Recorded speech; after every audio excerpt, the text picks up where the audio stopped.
And here we are for Off the Hook Overtime, where we hope that we're on YouTube. We don't have Rob here this week, who tells us. It's one of his jobs to tell us that we're actually on YouTube. But I think we'll find out in short order if we're not. Somebody will tell us. You know, that was a tough hour. I can't believe it went by so fast, but I feel like we said things that needed to be said, and I'm happy that you guys are here to share that. There's a lot to And talk. I think. Sorry, go Oh, go ahead, ahead, Kyle. Kyle. Don't switch your microphone off, and that won't happen. There's just a lot to talk about, There is, yes. and I don't know how to really characterize it or sum it up. There's a lot of other things I was thinking and asking myself, like, what sanctions were being violated by North Korea before this? What will be violated now, and what after? Well, Any less or any more? I just don't feel like we fix things. That's kind of what I was going. I don't want to with. get into the particulars too much, but suffice to say that anything that Virgil shared with them, they already knew. They being the country in general, because not everybody in North Korea is an automatron that is basically a Borg collective. maybe somebody in a room actually didn't know something that somebody else in the next room did know and was just curious. It's really innocuous. It's really nothing major, nothing you could not find on the internet. But when you say it out loud, it can sound bad. It can sound as if you're up to something much more nefarious than simply having a conversation. And when you're in North Korea, it's a good idea to have conversations. You don't want to be antisocial. They don't like that. And you see what they do to people they don't like. That's what I was worried about. That's what I have trouble with the most, and just I feel like it isn't in perspective. And we are worse off, I think, as a nation in some ways. I think his situation is much worse off in light of the recent news, and the rest of the other places that are taking on digital currency, that are using it for good, they miss out on learning and hearing more about how they can use it, and change their circumstances in unstable places, and so forth. So I just really feel like the mission and the good intentions are really lost, and that's important to remember in thinking about it, Well, going forward. it makes me think when you say that, if he had basically had the same conversation 100 miles away, how far is Pyongyang from the border? 200 miles away. It wouldn't be an issue at all. Would not even be noticed, because of course everybody knows these things already. It's obviously he made a mistake by going there in the first place, and he has acknowledged that. And I just hope we put things in perspective. I really do. Thank you, Junes, by the way, for confirming that we are in fact on YouTube, and that's always good to know. Alex, did you want to add anything else before we open up to phone lines and maybe read some other stories? Yeah, sure. One thing, and again, I don't want to speculate about the charges, or anything, but I will stick to the facts and the pleadings in this case. And you mentioned something that was interesting, Emmanuel, which was that whether Virgil had helped North Korea in any way or given them some kind of knowledge. But what's very interesting about this, and you can go back to some of the filings in this case. I'll point directly to the government's motion in limine. And the government had, in that motion, had referenced a stipulation that they made with the defense, and it was a very important stipulation. A stipulation is essentially an agreement as to a particular fact, right? So that you don't have to prove that fact at trial.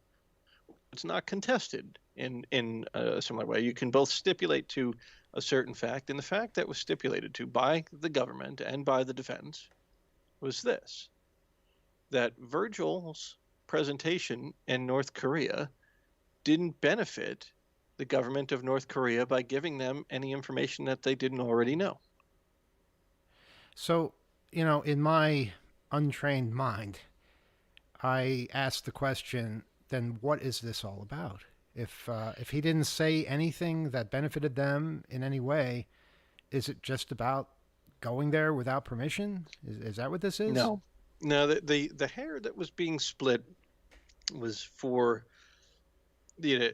it wasn't to the benefit of North Korea, but the government did claim that what Virgil said could have benefited certain members of the audience that were North Koreans over there, and therefore could have, and you got to remember too, it was a conspiracy charge too. So it wasn't, to actually have violated the sanctions. It was a conspiracy to violate the sanctions. Is the charge to what he pleaded. Well, hang on. If it's a conspiracy, there are conspirators, and who are those other conspirators?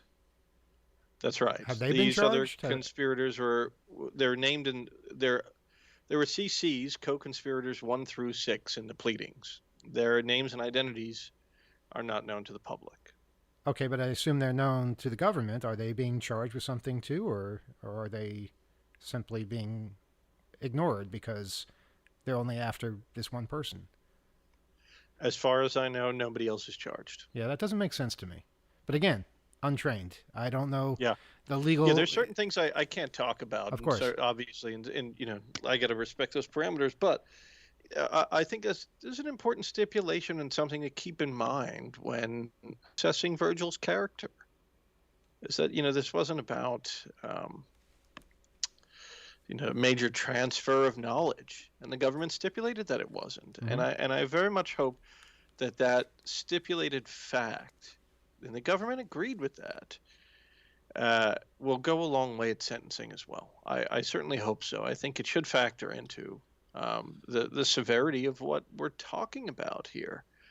And again, I'm not my usual gregarious self here, because there is a lot of parameters on it, and also it's just it's difficult. It's Mm-hmm. difficult to talk about this. Of course, it's difficult for all of us, and I can't even imagine what it's like for his family, and of course for him.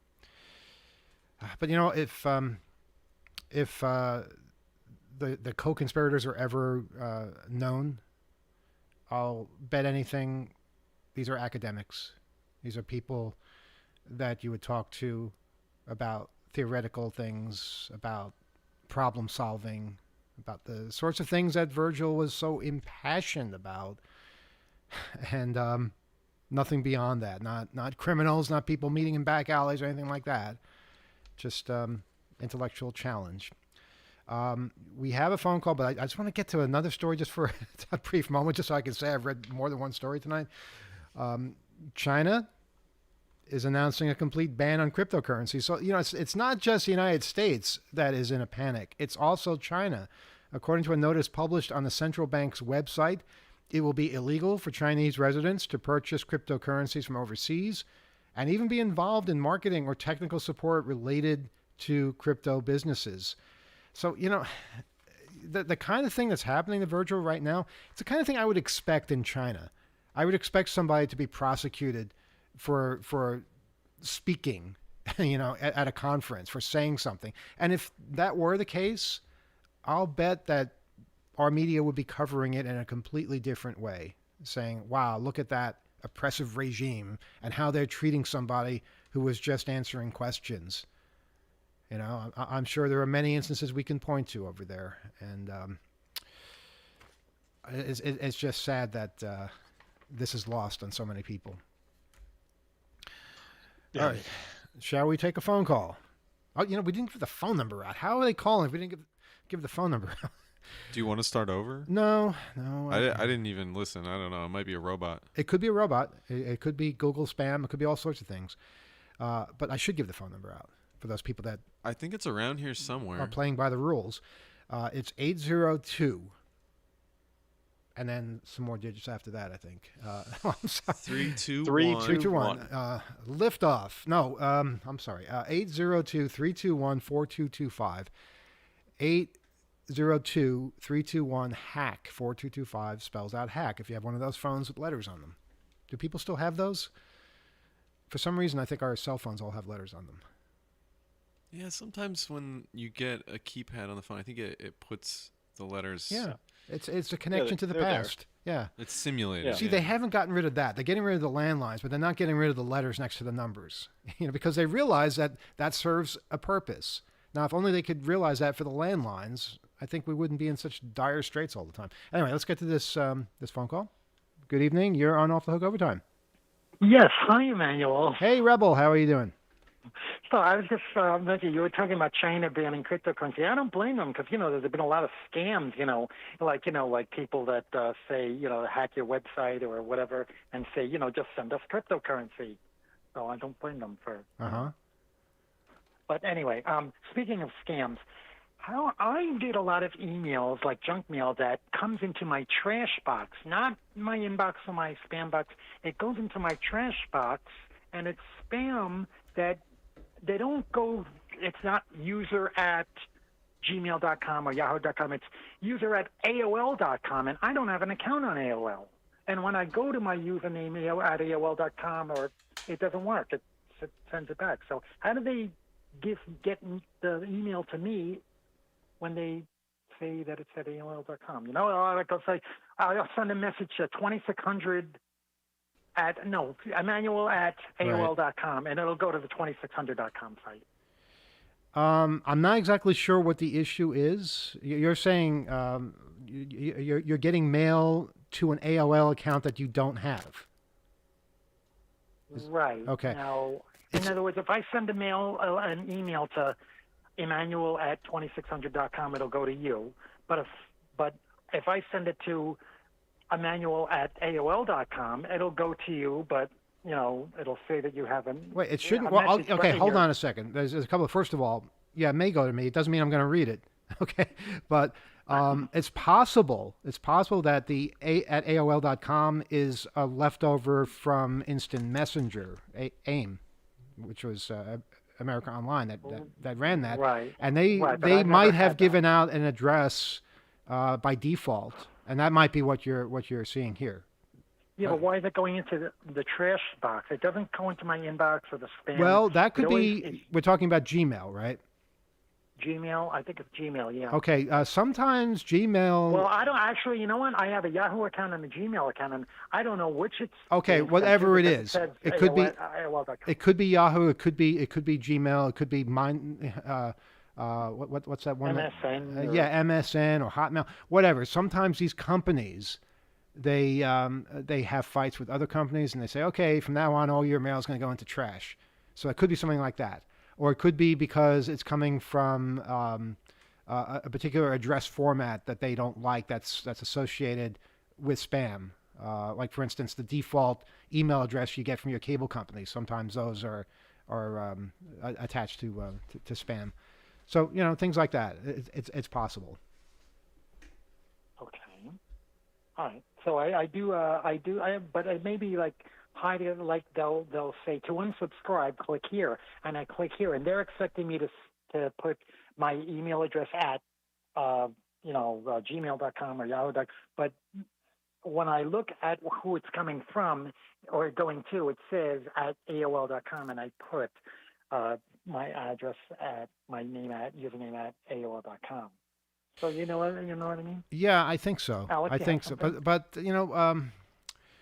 I don't know. I don't have a ready answer for it. I do know that if you give out particularly on Gmail, if you insert a period anywhere in your username, it doesn't do anything. You'll still get the mail. But if you give that address out to other people, then you'll know who it is that gave your address to somebody else. If you keep track of it that way, that's my handy tip for the day. Okay. Okay. So username @. Let's say your name is rebel@gmail.com, and sorry for whoever rebel@gmail.com is, but you could do r.ebel@gmail.com. It would still go to rebel@gmail.com, and then you can put a period anywhere, or you can put multiple periods. The periods aren't really part of the address, but they are able to be used. Okay. I hope that helps. Let's see. I use operators and pay phones and computer terminals. And by the way, at the Hope, are you going to have a Hope conference this summer? Yes. A live in person. We are having a new Hope in July. The details are at hope.net. Well, we'll have more details in the weeks ahead, but we are planning it. 2600 meeting. 2600 meeting. You know what? I forgot to mention that they're coming up this Friday in the city. I believe outside at the atrium, 3rd Avenue and 53rd Street, I believe. on the other side Okay. of second So it's still or Third outside. Avenue. It's not because they redid the Citicorp thing. Yeah, did they ever open That's it a new- again? Yeah, it is open. It's like restaurants and like a whole food Wow. thing. Well, we're And half it a looks block. nice. We're half a block away now. And by the way, if there are other meetings out there that are not listed currently at our meeting page, 2600.com/meetings, write to us, meetings@2600.com, or tweet at 2600meetings, and we'll be happy to get you listed for this coming Friday and for Fridays beyond that. And you may want to meetings at AOL.com, and it may still go to you. I don't know about that. I don't think that will go to us, but you're welcome to try. It's not going to be in person, so you can't go inside anymore. Is that it? Well, I'm not sure exactly what the plan is, but the meetings start outside, so we'll figure it out from there. Okay. All right? Okay, and hopefully at the health conference in July or whenever you have it, you'll have computer like old. I know they have the retro computing. That's up to people participating and making that happen. I have every confidence that will be the case. I hope that they bring in old computer terminals and. Yeah, well, St. John's is a great place for this kind of thing, and we're really looking forward to using that space for the first time. Oh, by the way, speaking of things, your radio station is not at the. Okay, you used to be at when you were at 120 Wall Street and on 8th Avenue. You used to broadcast from the Empire State Building, but when you were on, since you moved to Brooklyn, you broadcast from the Times Square. Why is that? Well, okay. First of all, it has nothing to do with moving to Brooklyn. It has to do with the Empire State Building charging a huge amount of money and us not being able to afford to pay it. So, the Times Square location is cheaper. It's a little bit lower, so the signal doesn't go quite as far. But you should feel no difference in the New York metropolitan area. Right. I see. So, but when you were on Wall Street, you were still broadcasting from the Empire State Building, right? Yes, that is true. So you moved from 8th Avenue to Wall Street. It was a different period. It was a different time then, Rebel. Totally different. Right. Right, I know. And because I know, like, if you go out to, like, the other parts of the country, like the Midwest and all, like, small cities, like, you'll see radio station, but the antennas will be these big, like, maybe, I don't know how tall they are, 300 feet or 400 or 500 feet that you'll see going down the highway, and you'll see them, like, lit up at night, and you'll see how tall they are because they have these big red lights and blinking and white lights. Interesting. All right, we're going to move on. But thanks for your call. Okay. Good hearing from you as always. Now, Kyle, maybe you could share with us what's going on here because you've been tearing apart the whole board trying. Alex, you can't hear the phone calls, right? Yeah, that's right. Okay. I can't hear. You can hear me though, right? I can hear you, but I couldn't hear Rebel. I could hear him very, very faintly, and then I realized I was hearing him through your microphone because the sound was, I guess, bleeding out of your headphones. Well, he's a loud talker, so maybe that's what was happening. Yeah, he is a loud talker. Oh, are you sure you don't have a Rebel filter? Some people have that, and That's that makes right. it hard to. Yeah, it's part of my web browser actually. Is the Rebel filter. But no, I could have heard what Rebel was saying. It's always something interesting. Let those and third intriguing. graders do a show on our board, and they messed up the. Can you turn the level on that up and on what up? on the phone? And Alex, do you hear a dial tone? Okay, first of all, if I do that, make sure the phone's off the hook. Otherwise, we'll get a horrible noise. So give me the signal, and I'll bring it up. Okay. Yeah, haven't given me the signal yet. It's off the hook. Okay. I don't hear a dial tone. It seems horrible. No. Well, maybe because somebody No, was no there. tone. Maybe that's Yeah, why. somebody might have been Should I bring it up now? Kyle, you gotta give me an answer. Yes or no? Should I bring it up now? No. No. Okay. Well, Alex, I guess we could banter back and forth while we figure out what's going on with the phone and why it no longer works on the board. Okay, try now. Try Well, it now. what- You say what's- okay. Yeah, there's a dial tone. Do you hear the dial Oh, tone? I hear it. I hear So the you can dial hear tone. dial tones, but just not Rebel. Is that what I'm led to That's- understand? That's right. All right. If you hear Yeah, the I dial got tone, the there's no dial reason on earth you won't hear another caller. All right. So tone. Yeah, we need somebody to call. 802-321-4225. Thank you, Kyle, for whatever it is you did. I think there was a monitor switch that was routing the telephone channel to a different. You know what? It's not important. Next time we let third graders use the board, they have to put it back the way it was, or they're not allowed in here anymore. They need to learn to normalize. Yeah, yeah. as they are taught every day in school. I'm sorry, Alex, you were saying something before I really interrupted you. Oh, and we're I getting a was just phone saying call. that but we we're should gonna- have another caller. Yes. I would love to hear from them. Is that all you have to say? Yeah, Okay. I think so. Well, And, then and I let's- have no idea what Rebel was saying. No, well, but it doesn't matter. I It believe doesn't, that well, everybody on YouTube could actually hear Rebel. I was just yeah, I'm the only party. You're the only one that didn't hear what he materially in the said, and that's dark. probably for the best because you They're wouldn't not have, here for this. you wouldn't have liked what he said about you. But anyway, here's another phone call. Good evening. You're on Off the Hook Overtime. Hello, guys. This is Bill from Missouri. How you guys doing? How's it going? Hanging in there. First of all, Gotta do Alex, homework. Alex, can you hear our friend from Missouri? I can indeed. Okay. Hello. All right. What's on your Okay, mind? you were talking earlier about China like banning crypto coin. Well, they're also putting limits on how much time kids can spend playing video games. I don't know how they would do that, but No, I heard about that. yeah. Also, did you hear about YouTube banning channels that are spreading vaccine misinformation? Yeah, not just for COVID-19, but for all vaccinations. And Yeah. not sure how I feel about that because I'm sure there are some vaccinations that are bad vaccinations that are being run somewhere through some nefarious channel. I'm sure they exist, but are they just making it against their policy to criticize any vaccine, even ones in the past? Or I'm not really sure. I don't think I have enough information as to what exactly this entails. Well, the platform is a private company and everything, right? So they have that right to refuse service, I guess you'd call it. But I don't know.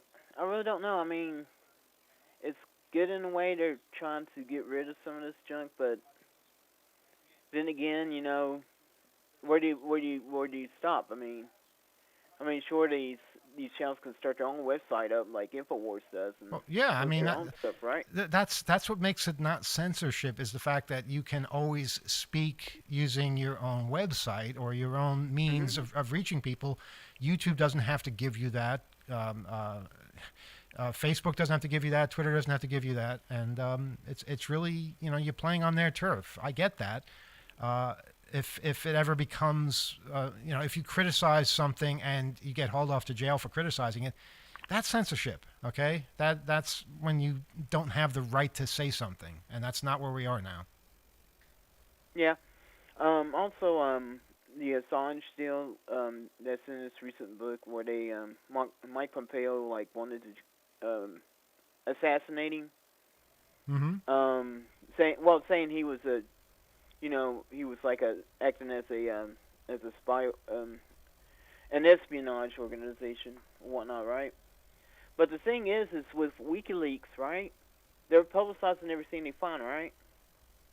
So I think that would come under the purview of journalism, even though it's crappy journalism. But My thing with I that, don't agree with their methods on how they get their information and everything. But having the CIA and the head of the CIA say at the time, well, we need to just shoot him in the head and get it over with. It's just it wouldn't have eliminated the whistleblowers who themselves were parts of a lot of those organizations. They still would have spoken somewhere. It facilitated that much in the way it makes Twitter or any of these other online platforms simplified and easy to share information about whatever your opinion is. Well, these were people working inside organizations who felt that these organizations had gone awry and afoul of the Constitution or the best interests of American citizens, and that they weren't being heard through the official channels they had. So, I mean, it is a stretch, certainly. Like you said, it may not have been the type of journalism that people like, but those stories would have found their way out, whether there was a convenient purveyor of that, and there was criticism about how well they filtered or edited, as we like to refer to it. That maybe is something for history, but suffice. I don't know. I don't know what else was said in that book. That's the first I heard that the former Secretary of I guess state was interested in taking out someone who was already in prison. Yeah, if it can be proven that he actually did say that, I think that is a scandal, a big scandal, because it's unseemly for one thing. It's dangerous and it's barbaric, and we deserve Yeah, better. I mean, sure, maybe there should be some. Maybe you could argue maybe there'd be some kind of prosecution with, leaking stuff out. But just going to that far. If it's like selling nuclear codes to somebody, I could kind of see some of this. But Hmm. just because you don't like what was leaked out, and not what was leaked out is, hey, they got some tools to do this, that, and the other. I don't think they leaked out any kind of source code or any way to get around or anything, right? Just the fact that they had the tools and so on.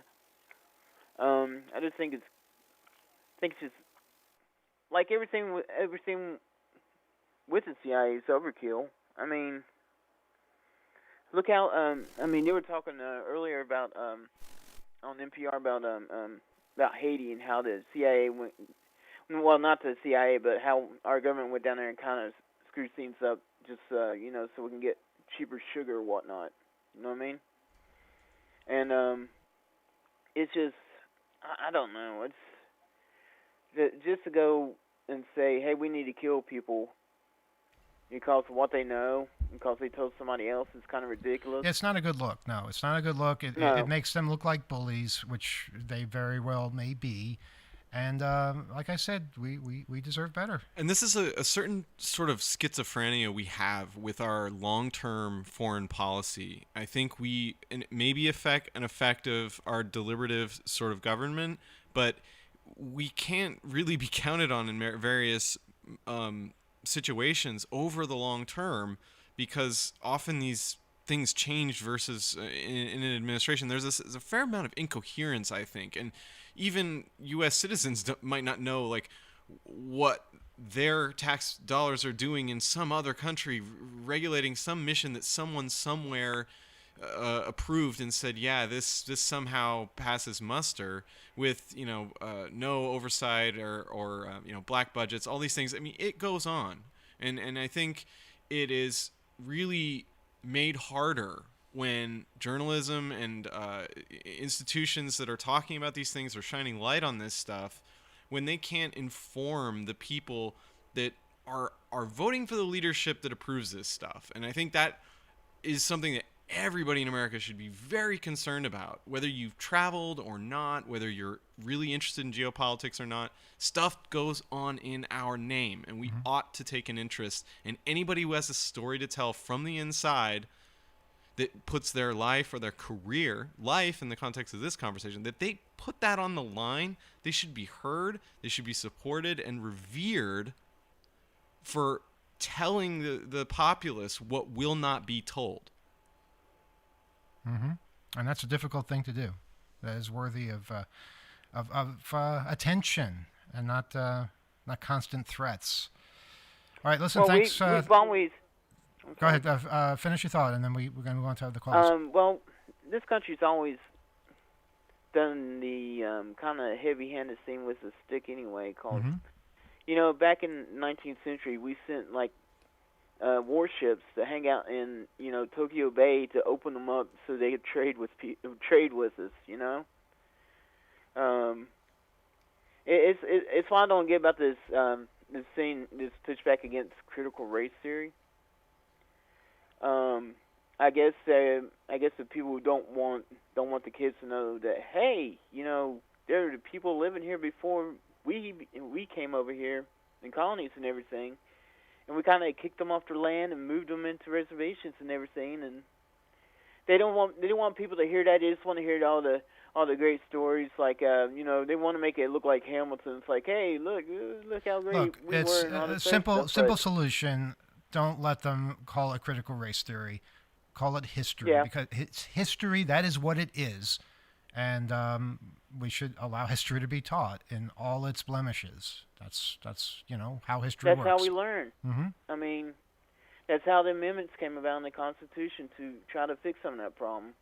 Yeah. The people who complain about it, it's like, well, We don't want to make white people look like the bad guys, but Well, then in the maybe stop Constitution, being the bad guys, and that won't happen as yeah, much. That's in the my, Constitution, All when of- they ratified it and everything, a black person was counted as 3/5 of a person. So how do you explain that without explaining racism? yeah. It's all the more reason we should teach it and be informed, Mm-hmm. and so that it instructs people's lives going forward. But this is what Democrats need to do, which they always fail to do, is stop playing by Republicans' rules and stop saying things about critical race theory and just make it about history. This is history. We are teaching history. This is what happened in history.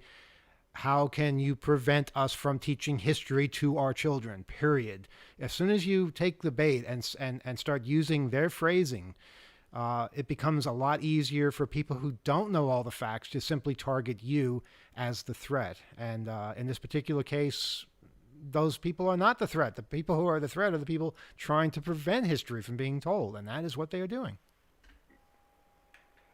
I don't know.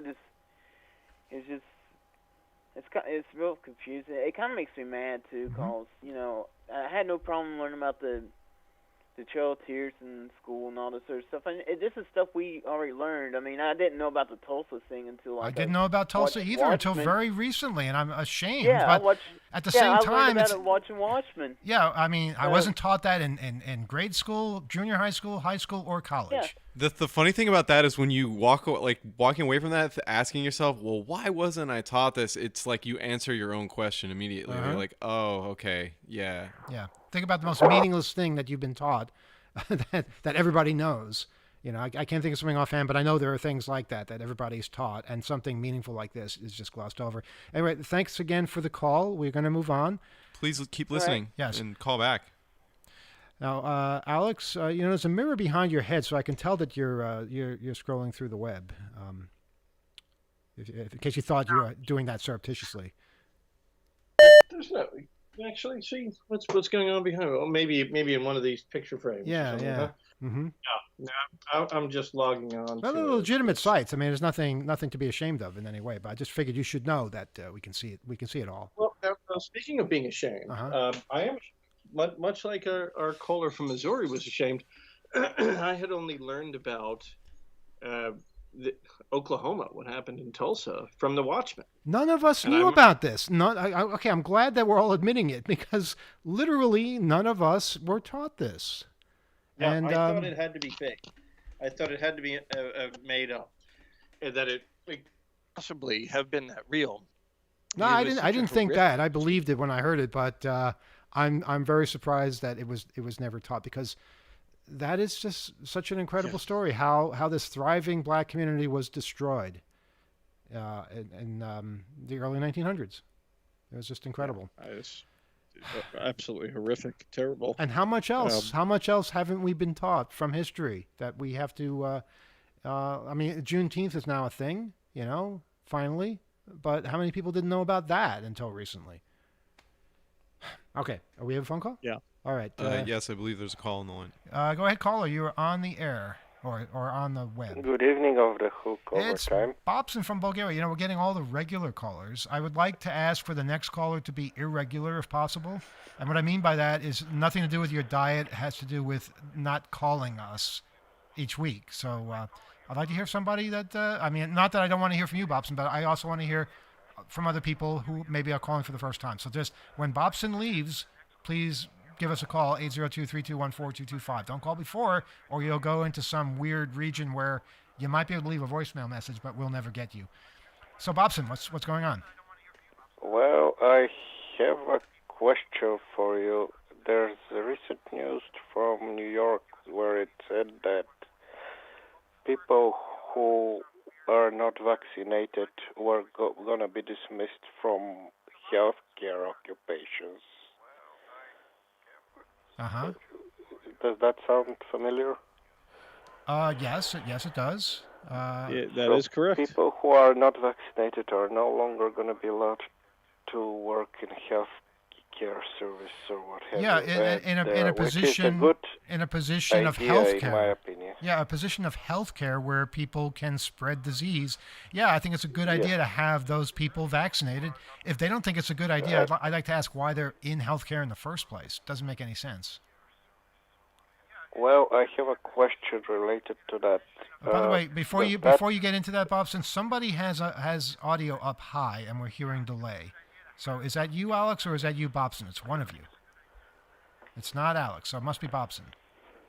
Okay. Sounds like a web stream of us. Yeah, it sounds like a web stream. Slight probably, delay. Probably how Bobson was tuning in. So go on. Don't hear it anymore, so that's good. Thank you. So what I wanted to ask is, does that mean now that people who are not vaccinated are no longer going to be allowed to work in healthcare? Does that mean that disabled people are only going to be able to get vaccinated AIDS in New York these days? Which is a question that one of your listeners of. I'm not sure I understand the question. Well, disabled people need AIDS, some of them. Right. Home health care those workers. people- Right.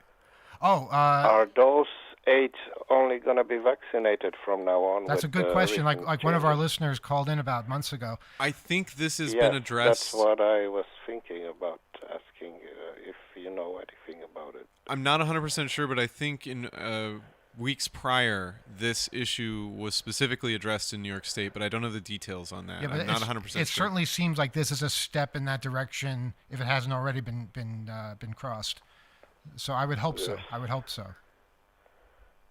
It would be a good thing. Mm-hmm. Thank you for your time, and I was. Oh, wait. Hang Hey, on, Bob. Alex has something for you. Go ahead. Yes, I was hoping you would call tonight. I wanted to address something specifically with you. This sounds ominous somehow. Yes, indeed it is.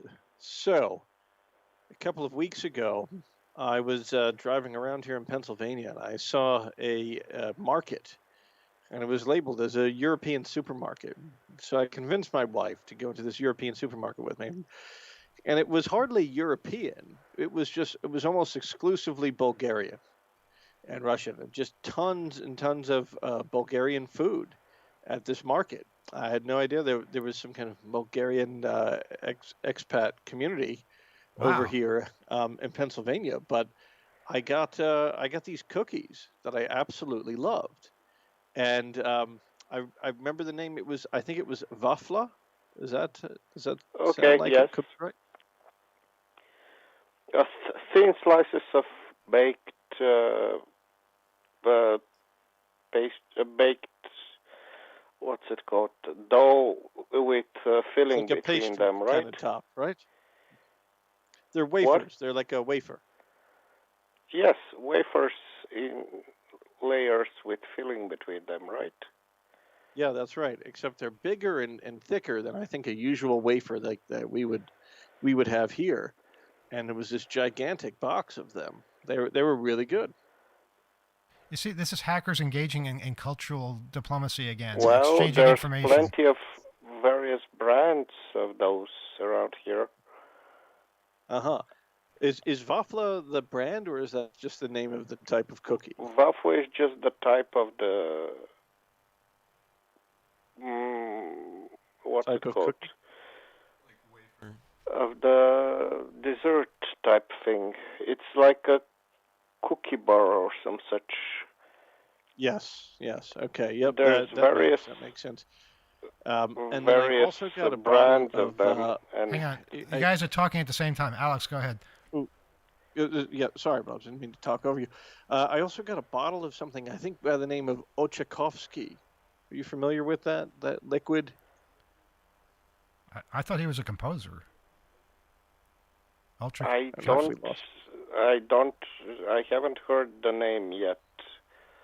It's that fermented Russian drink. I think it's like a kvass or something like that. You know Or what a I'm talking kefir about? or some such. I don't know It's- those, and I don't know where to. It's like it's a fermented drink made from bread.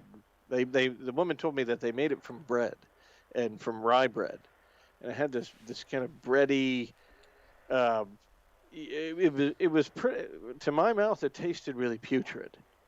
And then I looked this up, and apparently it was very popular in Central and Eastern Europe. Where people would make this fermented drink. It was very often safer than drinking the water because of the pH levels in it.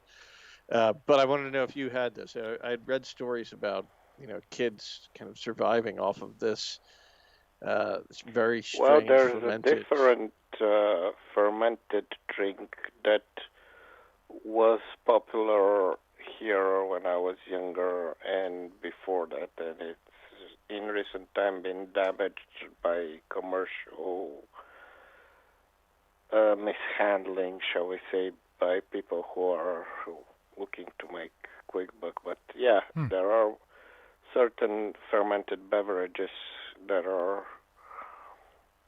Yeah, so you probably have some. Yeah, thought I on realize that. now that we've been deprived growing up of fermented beverages in this country because I can't remember a single one from my childhood. No, nothing. I mean, because I guess it would have a very low alcohol content. Uh-huh. Any Kyle, do you remember any fermented fermented beverage. beverages? Or? Like apple cider. We'd have like it's like cider press, and you have cider. That's fermented, I think, a little bit. Not quite the same Yeah, way. Like depending on the cider, there are types of adult ciders that the French bottle in flashes similar to what they use for champagne or such. Well, But yes. because cider. for some reason we're talking about a Bulgarian community in Pennsylvania. Bobson, is this something that you know about? That there's a large number of Bulgarian people who live there? And Alex, is that what you're saying? That this Bulgarian supermarket exists in the middle of? Yeah, I mean there must be a market for people to buy Bulgarian groceries. Otherwise, there wouldn't be a Bulgarian Well, I grocery would, store. Right? I mean, if I'm we live in ever a over capitalist there, world. I'll try and find it and maybe enjoy some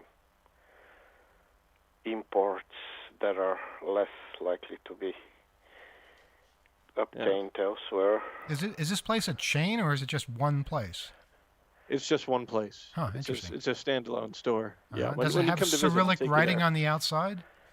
Which part of It Pennsylvania just is says it in? European supermarket. I think it's around Bartonsville or Tannersville, The Ville section, yes. Pennsylvania. The only place in Pennsylvania I know of is, what's it called, the large city there? Philadelphia. Philadelphia. I was going is to say the only- Scranton, and then I was going to say Allentown, but I guess that's also a big city. Yes. Pittsburgh as well. Is Oh yeah, another big Pittsburgh. city in Pennsylvania. That's right. Yeah. But, Oh, okay. So I know of other so All right. Anthony, You know what? yeah, We've talked about the Midwest enough for one night, I think. So, Bobson, anything else from Since you? when is Pennsylvania in the Midwest? Oh, it's in the Midwest. I think it's in the Midwest. the west of Is it it? is the Midwest, I would think, is very very close to Ohio. But Okay. Bobs, I wanted to ask any recommendations for something that I should look for in terms of a dessert. Okay. I go in there and ask. Well, I don't know either- if they supply that. They get the brand there, but there's a brand of waffle which is called Focus, which is like the word for magic trick. It's a Okay. bit. If you don't read Cyrillic, I don't know how to describe the writing to you. It's a bit tricky. Yeah, it would be a CTOKC or something. Stokos. No, Is that it? the first letter is similar to the Greek phi, if a large phi. Oh, okay. Yeah. That's So it's a the F sound, and then it's OK Epsilon C in terms of how the letters work. I feel so Okay. stupid right now. Bobson should be giving us Cyrillic lessons He should every be giving week. us Cyrillic lessons on We- Off the Hook Overtime. We'd be much more educated. I don't know how we would do that on the radio, but we should. We should. It would happen the same on the radio if you were in the studio right now, That's true. I think. And if we were in the studio, we'd be far away from a Bulgarian supermarket. I can tell you that right now because I don't know any of This them in is New York City. Yeah, this is true. Well, look, when you come over to visit, we'll be sure to make a trip to the Bulgarian supermarket, and we'll look for this mysterious Stokos brand of wafla. Or I could bring some over. Yeah, how about that? You could bring some over. Yeah, that would be even better. That would be even better. Wow, love Alex, it. Love that idea. I think you need to make some more trips to this place and just bring some products online so we can talk about them and make fun of them. Okay, but we'll do that. We'll have our considered opinion, and then Bobson's rebuttal as an expert. Right. Weigh in. Okay, that would be off the air. We are off the air. Situation. We're not on any air Yes, right yes. now, unless somebody's rebroadcasting us. I mean, I'd like to hear if people would prefer us talking about Bulgarian groceries. Yeah, as opposed Overtime to could just become a Bulgarian grocery show. I mean, that's happened before, so why not? true. There's Yeah. only What so much happened technology. before? Only so much technology we can take. The radio equivalent to clipping coupons.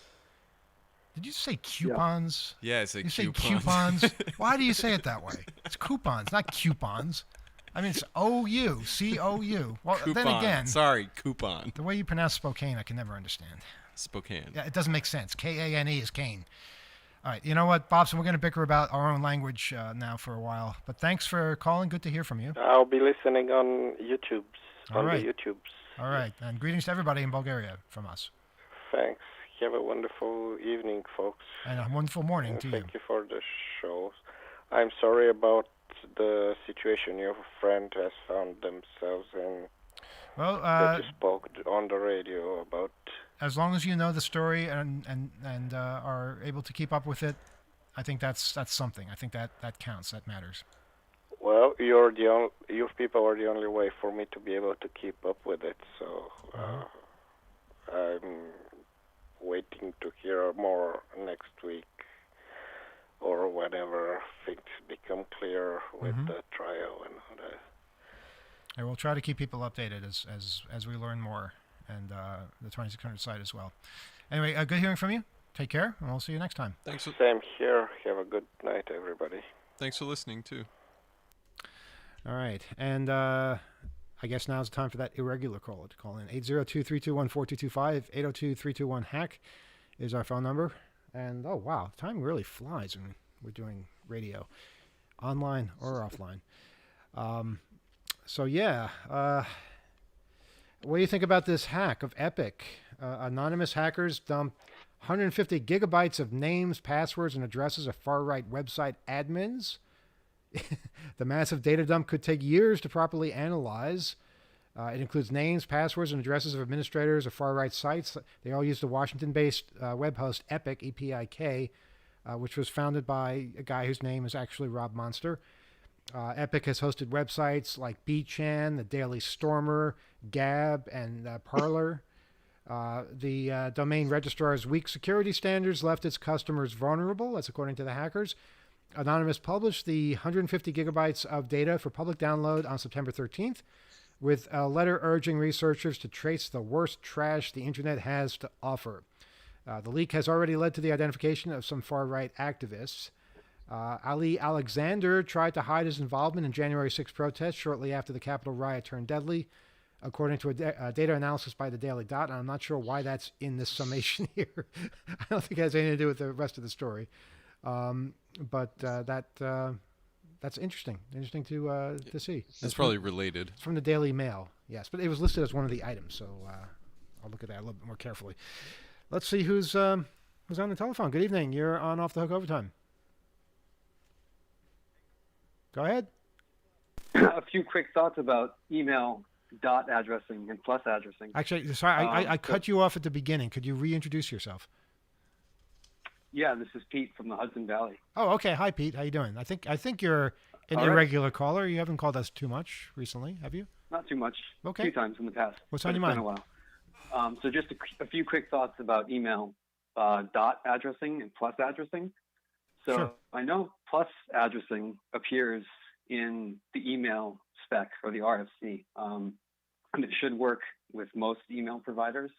I'm not sure about the dot. I've been driving, so I haven't had a chance to see if that appears in the spec. Yeah, don't email while driving. But something I like to do is use a random plus filter whenever I sign up for a service.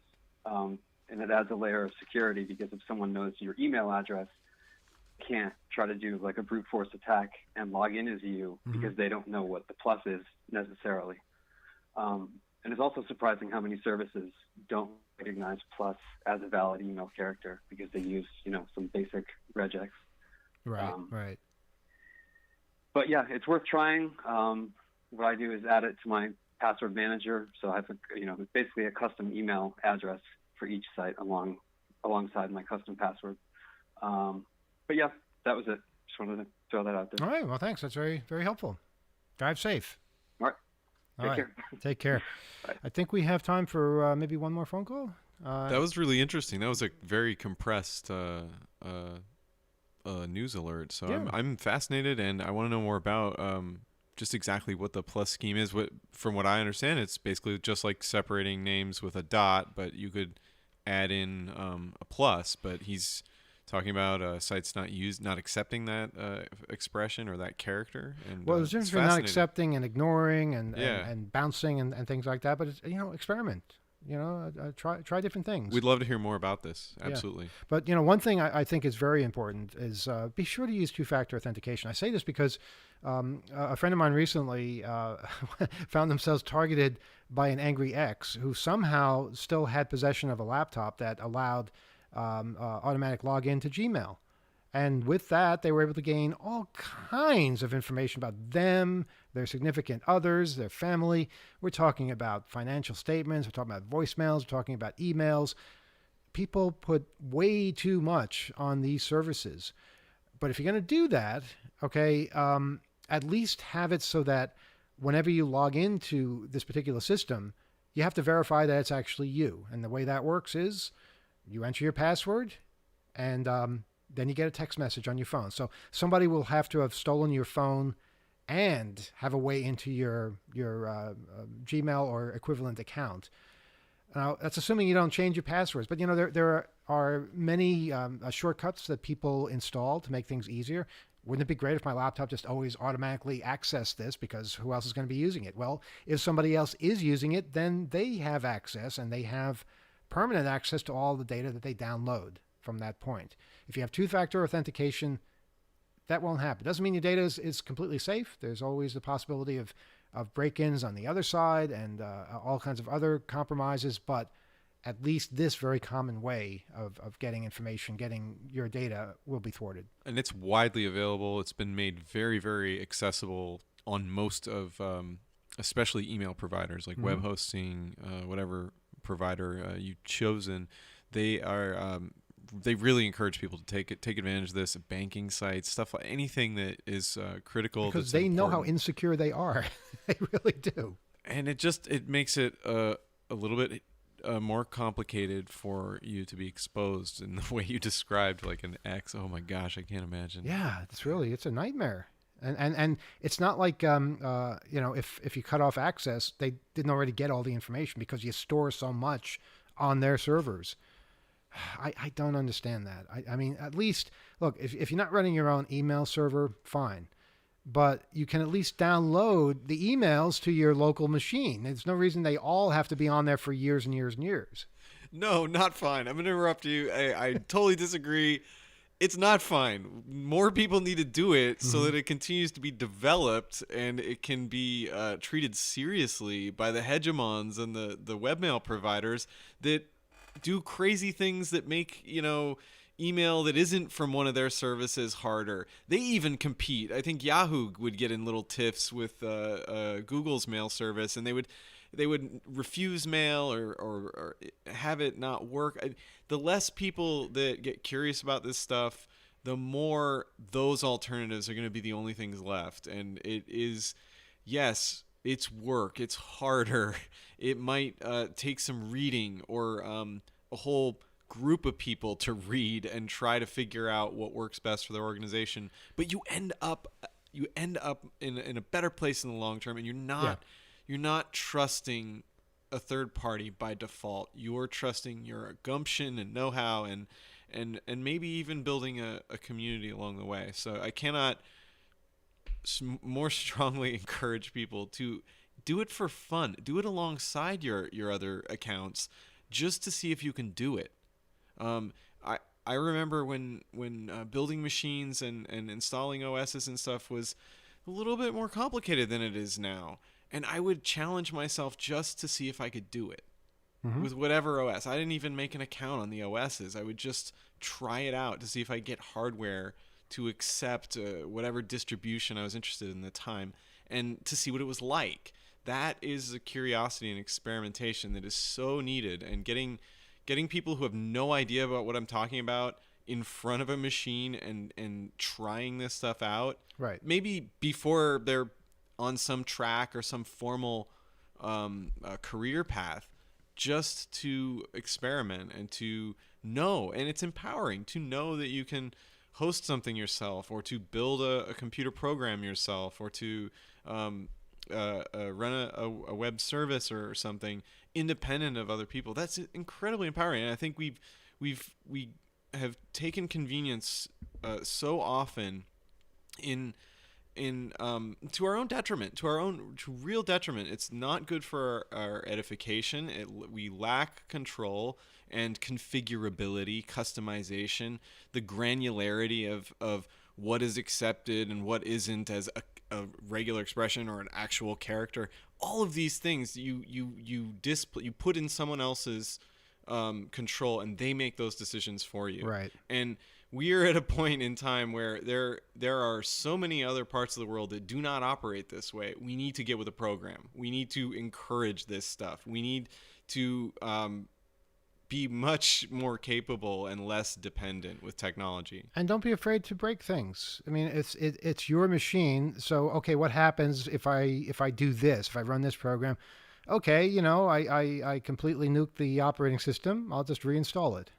That's how you learn. That's how you learn, by experimenting, occasionally doing the wrong thing, and doing it better the next time. I can't tell you how many times a failure, seeing what it looks like when something goes completely wrong on an operating system, seeing some weird part of a BIOS or I mean, that's just little maintenance things. I mean, there's so much more in computing and telephony and programming, but those things build your understanding of anticipating how a machine or a system might fail or might work under different scenarios. And if you've seen those things, if you've recovered from those things, you are much better equipped to build and design and take on harder challenges and more complex things with the confidence that you can possibly recover from it, or that you can anticipate a scenario where something might go wrong and plan for it. Right.